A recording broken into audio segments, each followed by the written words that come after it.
La BNP annonce ses résultats demain et continue d'enchaîner les ATH. Nous verrons si cette action est une opportunité ou pas. Pour ce faire, nous allons tout d'abord balayer le rapport financier, puis nous ferons un point plus en détail de la comptabilité de BNP et nous finirons par voir à quel prix rentrer sur BNP et quel type de rendement espérer. Si tu apprécies ce que je fais, n'hésite pas à liker et à partager la vidéo et surtout abonne-toi. Je remercie beaucoup aux gens qui prennent le temps de faire ces actions. Et pour finir, n'hésite pas à me retrouver sur les différents réseaux sociaux. Le lien se trouve en bas de la description en commentaire épinglé. Alors, ceci étant dit, le rapport de la BNP, donc qui est ici, donc là c'est le rapport de 2025 versus 2024, donc il est ici, donc il est plutôt beau, bien présenté, donc ça, il n'y a pas de souci là-dessus. Sur ce rapport financier, j'ai dégagé les points les plus importants, comme d'habitude, que je vais vous exposer juste après, donc ici. Alors, tout d'abord, moi j'ai essayé de regrouper les trois faits les plus importants de 2025 pour la BNP, que j'ai mis ici.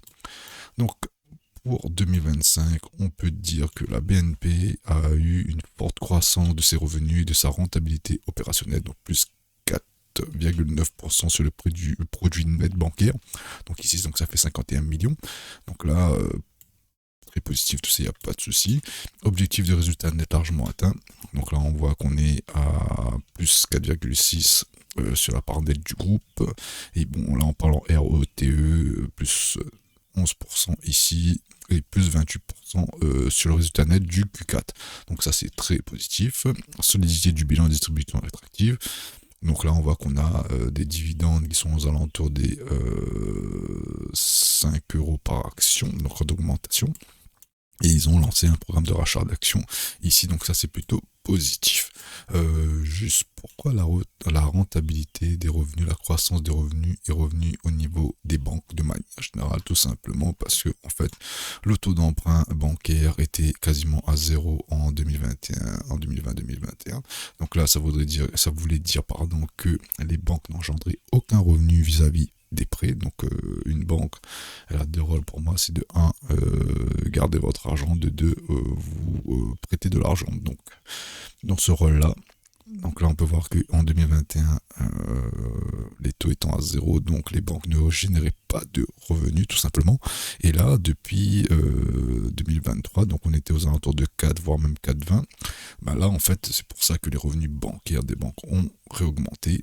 Et du coup, l'action ici, BNP, on peut voir que depuis 2020-2021, elle ne cesse d'augmenter parce que tout simplement les taux d'intérêt ont augmenté et ça fait que les banques génèrent des revenus sur les prêts, donc ça c'est plutôt positif. Donc c'est pour ça que les actions bancaires de manière générale, et je vous invite à voir l'analyse que j'ai faite sur Société Générale, augmentent depuis ce creux ici du Covid tout simplement ici.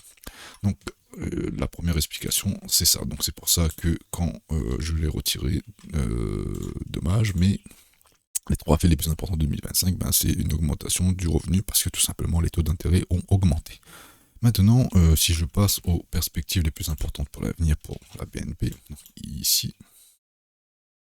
Donc là, on peut voir que la trajectoire est confirmée pour 2028. Donc là, il voit jusqu'à 2028. Donc là, on peut voir, si je vous remets ce graphique-là, donc là, les taux d'intérêt ont légèrement baissé ici. Mais je pense qu'ils vont stagner entre 3 et 4 pendant un petit moment. Donc ça fait que les revenus de la BNP, des banques de manière générale, sont confirmés. Donc là, ils confirment la trajectoire et leurs ambitions pour 2028. Donc là, c'est plutôt positif, avec un ROTE de plus de 13%. Donc avec un résultat net en moyenne de plus de 10% jusqu'à 2028, donc ça c'est hyper positif. Donc on investit dans ce genre de boîte, voilà, on aime voir que en termes de revenus, en termes d'objectifs, c'est confirmé, donc ça c'est plutôt positif. Politique de distribution renforcée, donc là ils veulent redistribuer plus aux investisseurs, donc ça c'est plutôt positif pour les gens comme nous qui investissons dans BNP, qui n'a alors là pour le coup BNP performe, il n'y a pas de souci, mais si demain BNP ne performe un peu moins, avoir des dividendes qui se renforcent, ça c'est plutôt positif pour les investisseurs. Croissance ciblée et transformation, donc là, alors là c'est plus, excusez-moi, là c'est plus pour les, on va dire, en termes de management. Donc ils indiquent qu'ils développent l'asset management, post-intégration, digitalisation, etc. Donc ça pour le coup, c'est pas très intéressant en termes de croissance financière, mais bon, ils nous l'indiquent quand même. Maintenant, si l'on compare rapidement les résultats de 2024 et de 2025, et là pour le coup demain, je pense qu'on aura les résultats du premier semestre 2026, et ça pourra confirmer ce qui est indiqué dans le rapport 2025. Donc là, on peut voir que en 2025 versus 2024, on peut voir qu'il y a une variation du chiffre d'affaires de plus de 5% quasiment. Ça, c'est hyper positif. Donc la marge nette reste stable, aux alentours des 24%. Donc ça, c'est bien, donc légère amélioration. La dette, bon, ben, je pense pas qu'une banque a de la dette, donc on verra ça juste après. Donc là, je pense que là, la dette, elle est quasiment nulle, voire même en positif. Et le cash flow, ben, augmentation du cash flow depuis 6%. Donc ça, c'est très très bien. Donc c'est excellence performante, opérationnelle, liquidité robuste. Donc ça, pour le coup, réserve importante de liquidité. Donc ça, pour le coup, c'est hyper positif. Nous allons continuer à voir ça sur la comptabilité de BNP ici. Donc là, on peut voir que en termes de chiffre d'affaires, la BNP est en perpétuelle augmentation. Donc là, on voit ça ici. Donc là, on voit que le chiffre d'affaires ne s'arrête pas avec un petit creux 2020. Voilà, les taux d'intérêt étaient au plus bas. Et puis c'est reparti ici. Donc là, c'est plutôt positif. Maintenant, si on regarde la marge nette ici, donc aux alentours des 26% si on arrondit, donc ça pareil c'est positif avec un petit coup ici en 2024, pardon, et là ça repart tranquillement, en sachant qu'en 2023 on a eu un petit pic aux alentours des 30% de marge nette, donc là on voit que, bon on va dire de manière générale c'est plutôt stable. Maintenant, si on met la dette, donc là on peut voir comme j'ai annoncé juste avant, une banque n'a quasiment pas de dette. Donc là on peut voir que la dette elle est négative, donc c'est même pas de la dette, pour moi c'est du cash flow, réserve de liquidité. Donc c'était plutôt pas mal en baisse. Donc là après il faut lire le graphique un peu à l'envers, donc là ça remonte un petit peu. Donc voilà, donc on peut voir que là on avait moins 488 milliards d'excédent de trésorerie, où là on est remonté aux alentours de 366 milliards au jour d'aujourd'hui. Donc ça, tout ça c'est plutôt positif. Pour moi ici tous les voyants sont plutôt au vert. Maintenant, si on termine par le cash flow, donc là ils ont un cash flow de plus de 43 milliards, donc zéro dette, du cash flow. Donc tout va bien dans le meilleur des mondes pour les banques. Pour moi, tant que les taux d'intérêt restent au-dessus de zéro, pour moi il n'y a pas de souci pour les banques. Maintenant, à quel prix acheter BNP et quel type de rendement espérer? Donc là, pour ce faire, moi, je vais regarder le price earning ratio. Juste pour finir sur l'aspect fondamental, je tiens à préciser que le directeur de la BNP, c'est Jean-Laurent Bonnafé, qui est au REN de la BNP depuis 2011. Donc là, pour le coup, ça fait 15 ans que cette personne gère la BNP. Et je pense que ça se ressent un petit peu dans les comptes et aussi dans la philosophie de l'entreprise. Donc maintenant, à quel prix acheter BNP? Donc là, on peut voir que le price earning ratio, en moyenne, BNP s'échange aux alentours des 16 fois les bénéfices, qu'on peut voir ici. Donc là, c'est la moyenne ici. Et en ce moment, on est aux alentours des 9,6 fois les bénéfices. Donc là, pour moi, sans regarder le prix, sans regarder quoi d'autre, juste en regardant ce ratio ici, ben, je peux voir que là, l'action est légèrement sous-évaluée. Et éventuellement, ici, à ce prix-là, on peut acheter du BNP, mais on peut voir que graphiquement, c'est pas la meilleure zone où investir. Donc, si je reviens ici, donc là, je vous propose d'acheter, de se positionner, pardon, sur BNP avec des price earning ratio aux alentours de 4, de 6 et de 8. Et je vous propose de calculer le prix qui va avec juste après. Donc, pour ce faire, nous allons prendre la marge nette. Donc là, on va prendre 49 milliards de chiffre d'affaires fois, il me semble, 0,26% de bénéfice de marge nette. Donc ici, c'est ça, j'arrondis. Qu'on va multiplier par le price earning ratio visé. Donc là, on va mettre 4. Et on va diviser par le nombre d'actions en circulation qui se trouve ici, sur TradingView. Hop, ici, déjà, on peut voir que le nombre d'actions en circulation est en baisse, et ça c'est plutôt positif, comme je dis à chaque fois. Vaut mieux avoir ce genre de courbe que l'inverse, et je crois qu'ils avaient précisé qu'ils avaient un programme d'achat d'actions dans le rapport financier. Donc voilà, là on voit que le nombre d'actions en circulation diminue. Donc là, s'ils projettent d'acheter de s'auto-acheter les actions, ben le nombre d'actions en circulation va continuer à baisser. Donc là, on a 1,1 milliard d'actions en circulation. Donc on va diviser par 1,11 exactement. Donc ça fait 45 euros. Allez, 46 euros. Donc on va placer ça ici. Donc ça, on va enlever, on garde ça dans le coin de notre tête. 46 euros. Hop. Ici, grosso modo. On va mettre ça sur la mèche ici. Très bien. Donc ça, c'est PE4. Hop, ici. Maintenant, pour un price earning ratio de 6, on refait exactement le même calcul. Donc 49 fois 0,26. Donc ça, c'est la marge nette qu'on va multiplier par le price earning ratio visé. Donc 6 divisé par 1,1. Ça fait 68. Allez, 69. 69, on va reporter ça directement sur le graphique. Je vais enlever l'élément. On est ici. Hop, donc on va changer de couleur.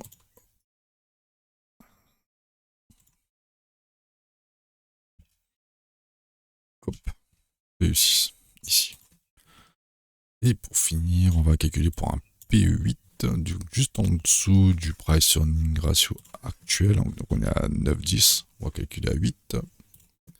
Donc pour 8, on va refaire exactement le même calcul. Donc ici, fois la marge,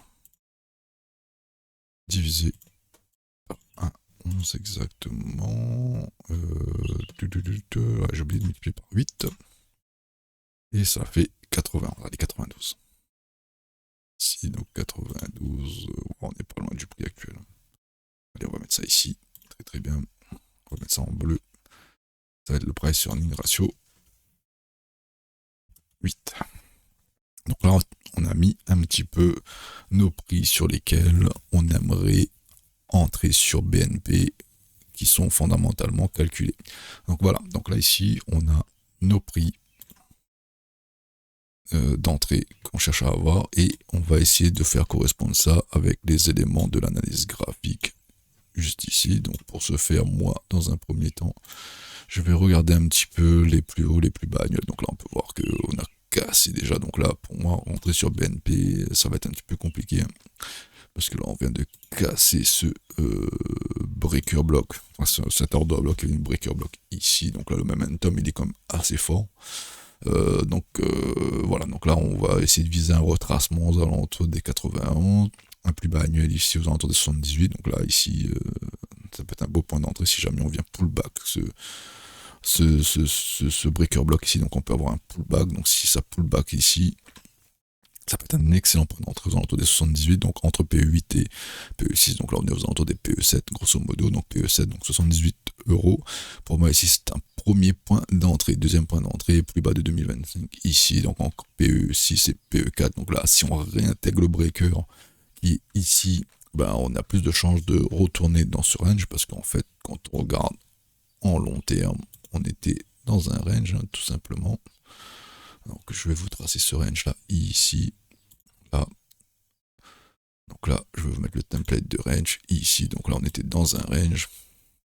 Et là, en annuel, hein, je vous parle. Donc là, en annuel, on tente de casser le range au nord. Donc la réintégration de ce range indiquerait plus un retravail des plus bas à un moment donné, ou au moins la moitié du range. Mais si on confirme la cassure, on pull back et on repart. Voilà. Donc là, on est parti sur une tendance haussière de très long terme. Donc voilà, donc ceux qui se sont positionnés ici, bah, là en ce moment ils se gavent, hein, faut pas se leurrer. Hein. Donc là aux alentours des 21, des 20, donc voilà, sur le plus bas Covid ici, aux alentours des 24, bah là aujourd'hui ils se gavent hein, tout simplement. Donc 5 ans, 6 ans après ils se gavent.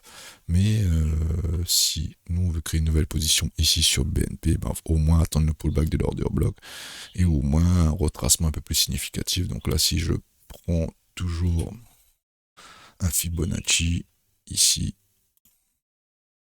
donc là on attendrait, je vais mettre ça dans l'autre sens, donc là il faudrait attendre au moins les 38,2 aux alentours des 64 euros. Donc si on a un petit retracement, on repart, hein, ça peut arriver.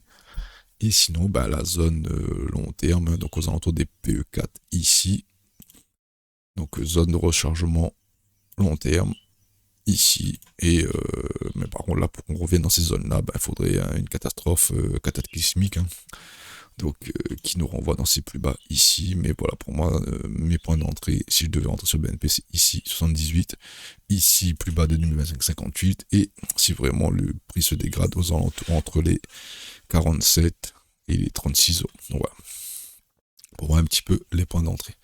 Maintenant, quel type de rendement pouvons-nous espérer? Donc déjà, on avait parlé du dividende. Donc là, en dividende, aujourd'hui, on a une action à 100 euros. Je crois que c'est 5,10 de dividende par action, pardon.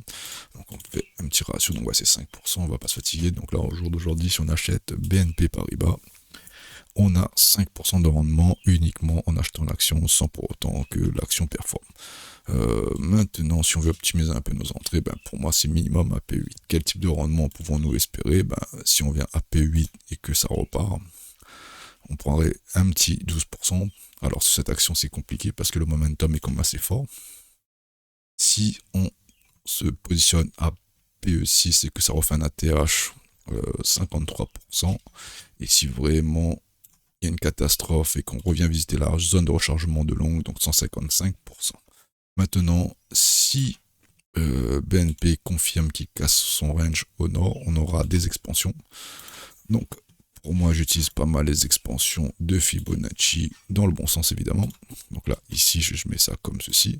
Donc là, si ça continue, premier objectif ici, c'est les 1,27%. Donc là, ici, aux alentours des 112 euros. Et on pourrait aller chercher le chiffre d'or aux alentours des 137 euros ici, si l'expansion elle est confirmée. Donc là, si on vient chercher le pullback et ça repart, on peut aller chercher un petit 50%, en sachant qu'on est à 5% de rendement sur BNP uniquement en achetant l'action. Donc ça, c'est plutôt pas mal. Donc voilà, il n'y a pas plus de choses à dire sur BNP. Alors je suis en train de réfléchir, est-ce que j'ai d'autres choses à dire sur BNP? Ah si, juste un petit truc. On va voir un petit peu quelles sont les institutions qui ont investi, qui possèdent BNP récemment. Donc là, si on se base uniquement sur l'année 2026, donc là on peut voir qu'il y a Transamerica Asset Management qui possède actions détenues, 67 millions d'actions ici. Donc voilà, il y a BlackRock, bon ça c'est 2024, donc là pour le coup, si BlackRock s'est positionné en 2024, on est ici, ben voilà, la BlackRock, concrètement, il gagne quasiment 80% sur l'action. Donc 2024, récemment on a Vanguard aussi qui s'est positionné pour 31 millions d'actions ici. Donc on voit qu'il y a des institutions qui continuent à se positionner sur BNP. Ça c'est plutôt positif, donc Vanguard qui revient, etc., etc. Donc là on a pas mal d'institutions qui sont positionnées sur BNP, et ça pour le coup c'est plutôt positif. Donc voilà, j'ai pas plus de choses à dire sur BNP, j'espère que ça vous a plu, n'hésitez pas à vous abonner, à liker et surtout à laisser un petit commentaire, je remercie beaucoup à ceux qui le font, et je vous souhaite une excellente semaine de trading, et la semaine prochaine, ciao bye.